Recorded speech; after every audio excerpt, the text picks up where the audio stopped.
નમસ્કાર દર્શક મિત્રો, આપ જોઈ રહ્યા છો TV9 ઇન્ડિયા। હવે જોઈએ અગત્યના સમાચાર। સુરતની દાનવીર દીકરી જન્મના 5 જ દિવસમાં લીવર, કિડની અને ચક્ષુના દાનથી આ રીતે પાછળને આપ્યું નવું જીવન।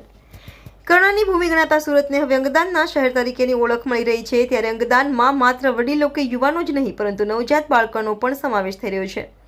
માત્ર 5 દિવસની બ્રેન્ડેડ બાળકીના લીવર, કિડની અને ચક્ષુઓનું દાન કરાયું છે, જેથી 4 વ્યક્તિઓના સાથે જ સમગ્ર દેશના 3 નિયોનેટલ ટ્રાન્સપ્લાન્ટ પણ સુરતમાંથી જ નોંધાયા છે।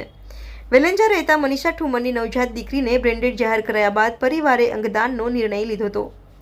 રાજકોટ ઉપલેટાના ઢાંક ગામના વતની અને વેલેન્જાની સુખશાંતિ સોસાયટીમાં રહેતા મયુર ઠુમરના પત્ની મનીષાબેને 23મીએ બાળકીને જન્મ આપ્યો હતો। બાળકીની તબિયત નાજુક હોવાથી તેને ડાયમંડ હોસ્પિટલના NICUમાં દાખલ કરાઈ હતી, જ્યાં 27મીએ બ્રેન્ડેડ જાહેર કરાઈ હતી। હોસ્પિટલના ડોક્ટર હરેશ પાગડાએ જીવનદીપ ટ્રસ્ટનો સંપર્ક કર્યો હતો। સોટોએ બાળકીનું લીવર મુંબઈની નાણાવટી હોસ્પિટલને, બંને કિડની અમદાવાદની IKDRCને અને ચક્ષુઓ લોકદ્રષ્ટિ ચક્ષુ બેંકને ફાળવ્યા હતા। લીવરનું ટ્રાન્સપ્લાન્ટ સુરતના 14 મહિના બાળકમાં, જ્યારે કિડનીઓ અમદાવાદના 10 વર્ષના બાળકમાં ટ્રાન્સપ્લાન્ટ કરાઈ હતી। દેશમાં ગયા વર્ષથી 28 દિવસથી નાના બાળકોનું અંગદાન ટ્રાન્સપ્લાન્ટ શરૂ કરાયું હતું। અત્યાર સુધીમાં માત્ર સુરતમાંથી આ ત્રીજો કેસ છે। અંગો નાના હોવાથી માઇક્રો સર્જરી પડકારરૂપ બને છે। લોહીની નસો ખૂબ જ બારીક હોવાથી જોડવામાં વધુ તકેદારી રાખવી પડે છે। ઘણા નવજાત બીમારીના કારણે બ્રેન્ડેડ થાય છે। જો ડોક્ટરો સમયસર અંગદાન કરાવતી સંસ્થાઓનો સંપર્ક કરે અને પરિવારને સમજાવાય તો ઘણા નાના બાળકોનો જીવ બચાવી શકાય છે। આપણે ત્યાંથી 6 મહિના પહેલા બાળકનું અંગદાન અને ટ્રાન્સપ્લાન્ટ થયું હતું, જેની જાણ થયા બાદ સુરતમાં એક પરિવારે મુંબઈની હોસ્પિટલમાં રજીસ્ટ્રેશન કરાવ્યું હતું।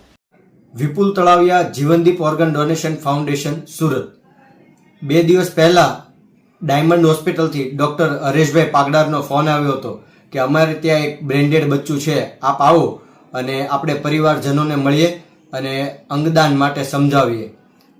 હું, અમારા ફાઉન્ડર PM ગોંડલિયા, ડૉક્ટર નિલેશભાઈ કાછડિયા, અમે ત્યાં ડાયમંડ હોસ્પિટલ ઉપર ગયા અને જે દીકરી હતી 6 દિવસની, એમના પિતા મયુરભાઈને મળ્યા અને એમને અંગદાન વિશે સચોટ માહિતી આપી। આ અંગદાન શું કામે કરવું જોઈએ એમના માટે એમને પૂરતી સમજ આવી અને તેઓ એગ્રી થયા અને એઓએ પરિવાર સાથે મળી અને અંગદાન માટે સંમતિ આપી। 6 દિવસની બાળકીની માતાનું નામ મનીષાબેન છે।